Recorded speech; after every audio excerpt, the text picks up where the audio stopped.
మీ అన్నయ్య మీద నాకు అస్సలు ఇష్టం లేదు. మీ అన్నయ్యని చంపేసి మనం కలిసి ఉందాం. ఎవ్వరికి డౌట్ లేకుండా మీ అన్నయ్యని చంపేద్దాం. మనం హ్యాపీగా ఉందాం.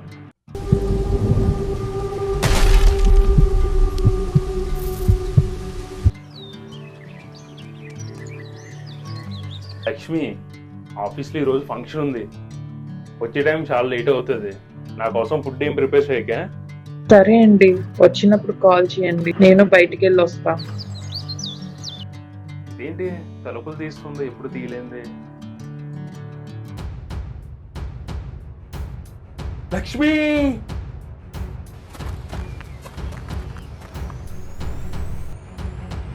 ఒరే విజయ్ గారు ఇంతమంది ఏంటి ఎంత జనం ఉన్నారు?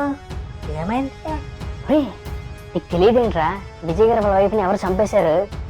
వాళ్ళ వైఫ్ని చంపేశారా? అమ్మో పాపరా, చాలా మంచిదే ఆవిడ. అవునరా, మంచి ఆవిడ. ఎవరు చంపేశారో ఏంటో. నువ్వేం టెన్షన్ పడకు. నీ వైఫ్ని ఎవరు చంపారో వాడిని ఎలాగైనా నేను పట్టుకుంటా. అడు దొరికినా నా వైఫ్ తిరిగి రాదు కదా సార్. మీకు ఎవరి మీద డౌట్ ఉందా? లేదు సార్. ఈ మధ్య ఎవరన్నా మీకు సస్పిషియస్ కనిపించారా మీకు? ఏమో సార్, మాకు తెలియదు.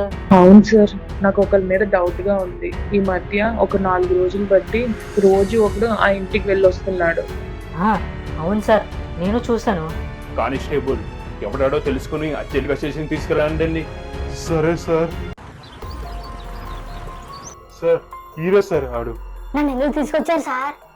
లక్ష్మి అనే ఆవిడ్ని ఎందుకు చంపావురా?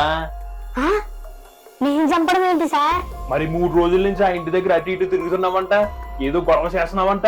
సార్ నేను ఒక డెలివరీ బాయ్ సార్. డెలివరీ బాయా? వేరే వాళ్ళు రాంగ్ లొకేషన్ పెట్టడంతో నేను వాళ్ళ దగ్గరికి వెళ్ళిపోతున్నాను సార్.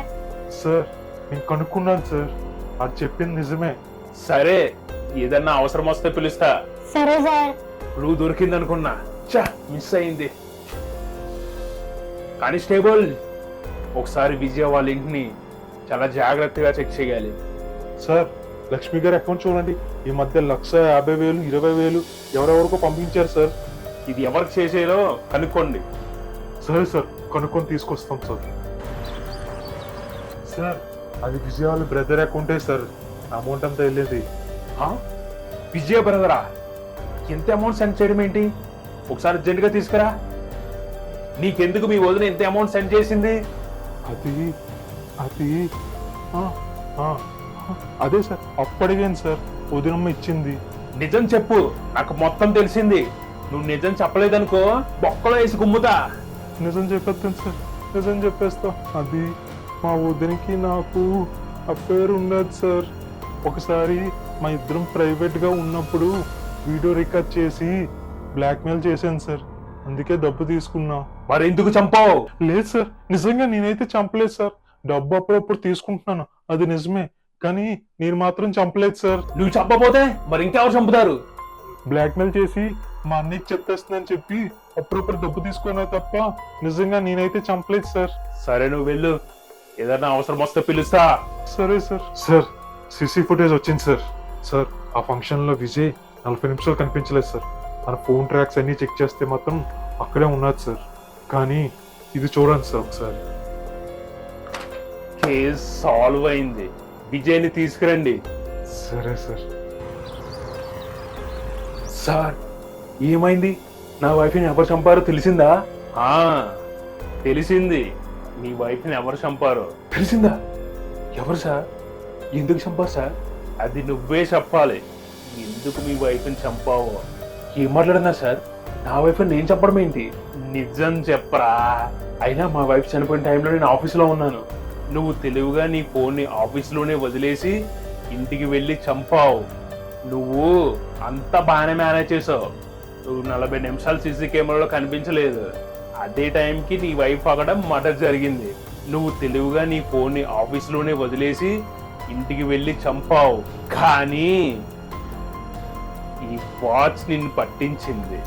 నీ ఫోన్ లొకేషన్ ఆఫీసే చూపించింది, కానీ నీ వాచ్ లొకేషన్ ఏంటి?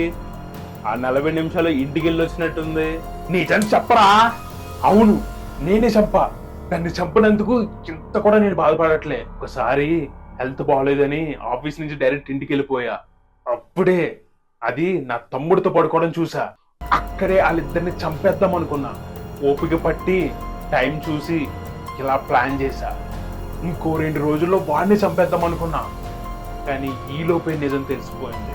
ఒక భర్త తన కుటుంబం కోసం ఎన్నో బాధ్యతలు మోసి ఎంతో కష్టపడి ఎంతో ప్రేమగా చూసుకుంటాడు. కుటుంబానికి ఏం కావాలో అన్ని సమకూరుస్తాడు. కానీ వాళ్ళ సంతోషాల కోసం ఇలా అక్రమ సంబంధాలు పెట్టుకుని ఇలాంటివి చేయడం చాలా తప్పు. ఇలాంటి వాళ్ళని చంపడమే రైట్. అందుకే నేను చంపేశా.